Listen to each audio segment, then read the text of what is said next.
Olá, bem-vindo você que está acompanhando a programação da TV Câmara. Hoje eu converso com o autor Santiago Garcia, que é autor do livro Velho Santiago, que está sendo lançado agora neste mês de dezembro. Muito obrigada pela sua participação. Obrigado, Mariana. Bom, vamos falar então sobre esse livro de crônicas, né? Está sendo lançado aí, contemplado pela Lei Municipal Nelson Seixas de incentivo à produção cultural. Como é que está sendo essa experiência de publicação? Isso. Bom, primeiro, obrigado pelo convite para estar aqui, né? Esse livro ele vem fomentado pelo Nelson Seixas, né? Que é um edital que nós temos cultural todos os anos aqui em Rio Preto. É um tipo de publicação hoje que a gente pode pensar que seria praticamente a nova contracultura, né? Porque hoje todo mundo está na internet e de repente eu quis ir para o papel. Então é uma situação inversa do que a maioria das pessoas hoje começam na produção. Esse livro é um livro de crônicas, é fruto de um blog de crônicas que eu tenho desde 2008, mais ou menos. Tá? São mais de 300 crônicas de lá para cá, dá quase 30 por mês, 30 por ano escritas, desculpa. E essas crônicas elas foram sendo escritas ao longo desses mais de 15 anos, né, quase 15 anos, de uma forma mais natural. Era uma maneira de sair da linguagem jornalística, técnica, fazia assessoria de imprensa na época, então tinha toda aquela linguagem presa, sabe? Lead, começo, meio, fim, quem, quando, onde, por quê. Então eu queria me desvencilhar disso. E uma maneira que eu encontrei foi para a internet. Então abri um blog, na época o blog era tendência, né? O blog tinha a explosão que o Instagram tem hoje, que o TikTok tem hoje. Né? Quem tem mais ou menos a minha idade vai se lembrar disso. E aí esses textos eles foram sendo escritos ao longo desses anos todos, conforme eu tinha motivo para escrever. Não era uma obrigatoriedade, não era uma coisa que eu me impunha à escrita. Acontecia quando eu tinha vontade. Via alguma coisa, passava por uma experiência, sentia vontade de alguma coisa, sentava e escrevia, sabe? Então ele surgiu dessa forma. E como escrever, o que escrever, né? A partir de como escrever, eu optei pela crônica. Então, o subtítulo do livro, Apanhado de Crônicas, é porque todas são crônicas, né? Uma outra poesia ali colocada, mas essa poesia também faz parte dessas crônicas, sabe? Posso pensar que como sendo mais uma crônica poética, né? Do que uma poesia em si. Então, teve essa construção ao longo desses anos, dessa forma. E como você falou, então, fazendo o caminho inverso, né? Enquanto muitas pessoas estão partindo aí para o digital, já estamos, né, no digital, você traz aqui para o livro em papel. Você acha que tem um impacto diferente aí na leitura? A pessoa está com o livro nas mãos? A leitura é diferente, sim. Eu reli essas crônicas outro dia, num dia de chuva, e elas fizeram mais sentido do que olhando pelo computador. Embora seja a mesma crônica, eu acho que a situação vivida é outra, né? Então, a maneira de você se relacionar com a sua leitura também muda muito. Hoje eu acho que é difícil a gente conseguir ler um texto inteiro na internet pelo celular. Por exemplo, a tela é muito pequena, força muito o olho, dói a vista, chega a mensagem a todo instante, o telefone apita, você quer ver a mensagem, né? A gente é muito reativo. Aí você interrompe a leitura. E quando eu fiz a leitura pelo papel, pelo livro, eu pensei assim, não, preciso rever o livro, eu vou ler o livro. Eu coloquei o celular no silencioso, deixei do lado, sentei quietinho, acendi uma meia luz e consegui ler o livro inteiro numa tapada. As crônicas são textos curtos, né? Então são textos gostosinhos de ler, assim. Bom, e por essas características que você me falou, imagino que seja direcionado para um público mais maduro esse livro, ou não? Mais ou menos. A leitura, talvez, a interpretação, precisa do conhecimento da língua portuguesa, do domínio da língua portuguesa, domínio naquele sentido de conseguir interpretar um texto básico, né? Porque tem algumas jogadas de frases, tem algumas histórias que elas começam sei lá, vamos pôr assim, em 2010 aconteceu alguma coisa, mas em 2015 eu respondi essa coisa de 2010. Então, as crônicas do livro, elas vêm e vão nessa temporalidade, sabe? Não é meramente cronológica, embora a organização esteja mais ou menos cronológica, não é uma leitura muito cronológica, então precisa ter um pouquinho de entendimento. Mas a partir dos 14 anos eu acho que já é suficientemente preparado, a pessoa já é preparada para conseguir ler, entender. São textos curtinhos, facinhos de entender. Bom, e você foi escrevendo esses textos ao longo do tempo, mas quais são as temáticas que o leitor vai encontrar? São diversas, porque as temáticas da crônica, né, não foram assim escolhidas. Por exemplo, tem um livro se não me engano, é da Clarice Lispector, que é Crônicas para Jovens, alguma coisa assim. Ela definiu o amor para jovens, eu não lembro o título. Ela definiu um tema voltado aos jovens e escreveu, né, um livro sobre aquilo. Esse não, esse trata mais de uma de uma história ao longo dos anos, ao longo desses 15 anos. Então, tudo que aconteceu, né? Sei lá, um lanche que eu comi me chamou a atenção alguma coisa, uma viagem que eu fiz me chamou a atenção, a perda de um cachorrinho me chamou a atenção. Então, essas coisas vão sendo convertidas. Época do Natal, já tem uma ou duas crônicas aqui que foram escritas na época do Natal, pensando nesse sentimento natalino e tal, e vendo algumas injustiças sociais. Então, esses temas sociais, eles também, que a crônica tem também esse mote, né? De um contexto social, de levar a crítica. A crítica não é falar mal do outro, a crítica no sentido de autocrítica, né? Crítica sobre as coisas.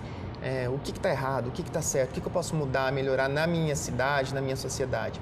Então, essas crônicas, elas têm um pouquinho de tudo, desses temas. Bom, e como cronista, você tem que ser uma pessoa também observadora, crítica, né? De que forma você se enxerga aí no dia a dia, como você falou, pegar inspiração Sim. em todos os acontecimentos, em detalhes do seu dia a dia? Sim. Eu me sinto, assim, muito em cima do muro, sabe? Como aquela pessoa que sobe no muro e fica olhando, né? Já ouviu esse termo? A pessoa... Observando. A pessoa está em cima do muro, quer dizer, não toma posição.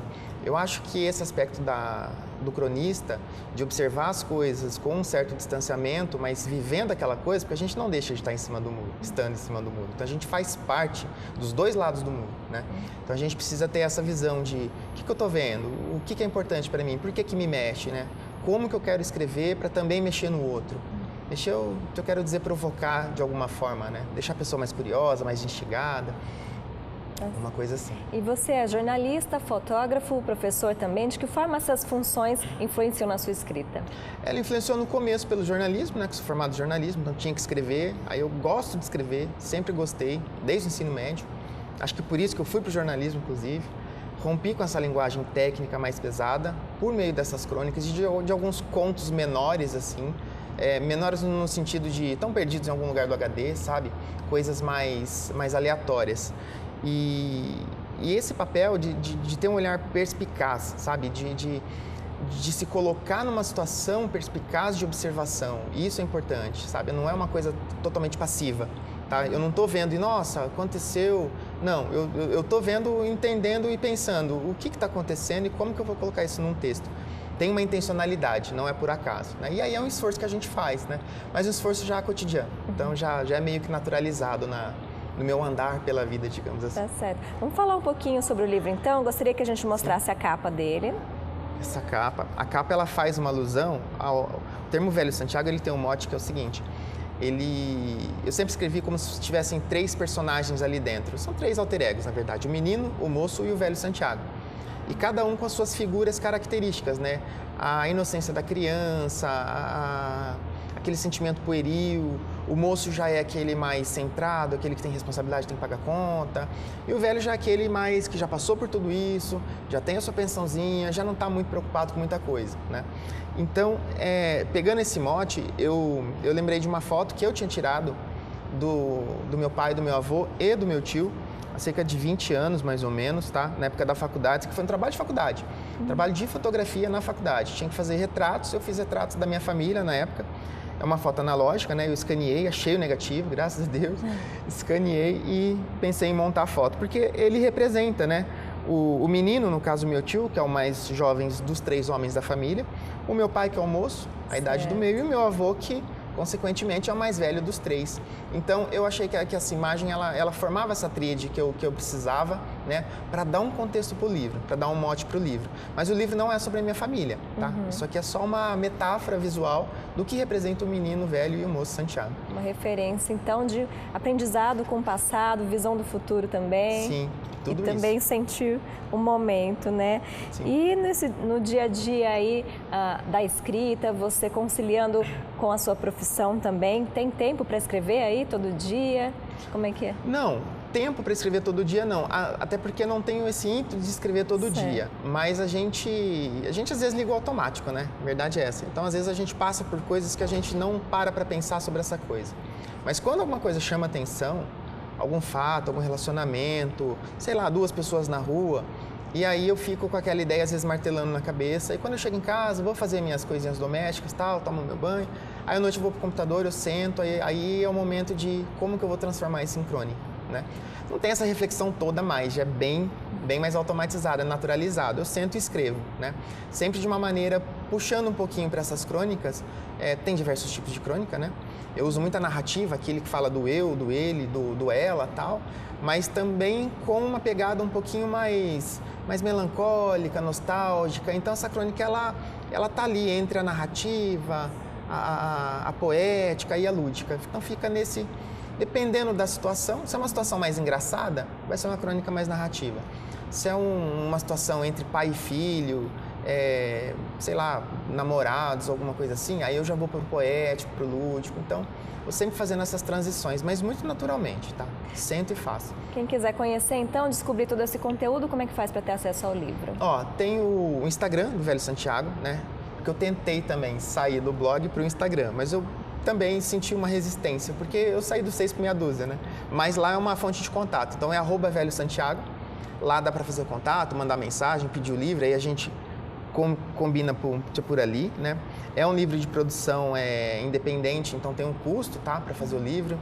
A parte do fomento da prefeitura pela Lei Nelson Seixas, que a Secretaria de Cultura divulga para a gente, ela deu conta de uma parte da produção desses livros que vão ser distribuídas para a escola, para a própria Secretaria de Cultura e Prefeitura. Então, a outra parte, né, que eu consigo fazer uma entrega e divulgar meu trabalho, aí tem um certo custo, um custo pequenininho, não chega a metade do que ele custou, é bem pequenininho mesmo, porque o livro é muito caro, impressão, papel e tinta hoje é muito caro. Por isso que se não fossem projetos como esse, culturais, de prefeitura, de empresas, provavelmente muitos autores não conseguiriam escrever, imprimir, divulgar a sua obra. É muito importante esse tipo de trabalho e frisar que esse edital ele tem que ser muito bem reconhecido, né, e valorizado aqui na cidade. Falando especificamente então da Lei Nelson Seixas, né, é aberta a toda a população, sim, não é mesmo? Então é importante, muitas pessoas que não poderiam nunca publicar seu primeiro livro estão conseguindo graças a esse fomento, né? Você apoia, então incentiva as pessoas que têm aí um blog, um livro guardado aí na gaveta, que procure esse tipo de incentivo. Que procure esse tipo de incentivo. Não que tenho dinheiro, mas quero publicar. Como que eu vou fazer, né? A pessoa tem que se mexer. A minha maneira de me mexer foi não apenas esperar, guardar dinheiro para publicar, né? Não é isso, mas procurar esses editais que favorecem e propiciam esse tipo de coisa. Porque é possível, né? Um dos motes deste livro, inclusive, que foi o tema das 2 lives que eu fiz com 2 outros escritores, é mostrar que a produção individual é possível fazer por meio de editais como esse.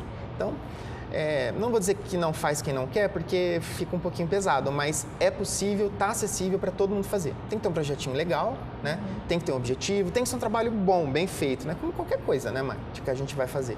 Mas dentro disso, esse edital, ele permite que a gente saia da nossa caixa de sapato, digamos assim, do nosso computador, do nosso celular, e a gente consiga fazer um livro. E o livro, ele viaja, viu? Percebi isso. O livro, a gente perde o controle sobre ele. Dali a pouco está aqui e ali, ele já virou material de auxílio didático pedagógico na rede. Olha só. Aqui foi usado uma reunião de HTP, eu acho. Então, são coisas que já vão fugindo do controle. Isso tudo é muito gostoso. O livro vai cumprindo o seu papel e também a sua arte, aí a sua escrita vai propagando e auxiliando muita gente. Exato.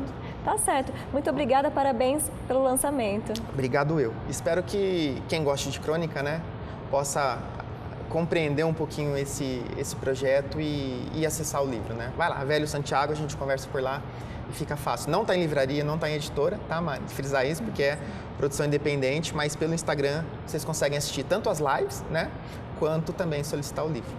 Obrigado. Tá certo, muito obrigada pela participação.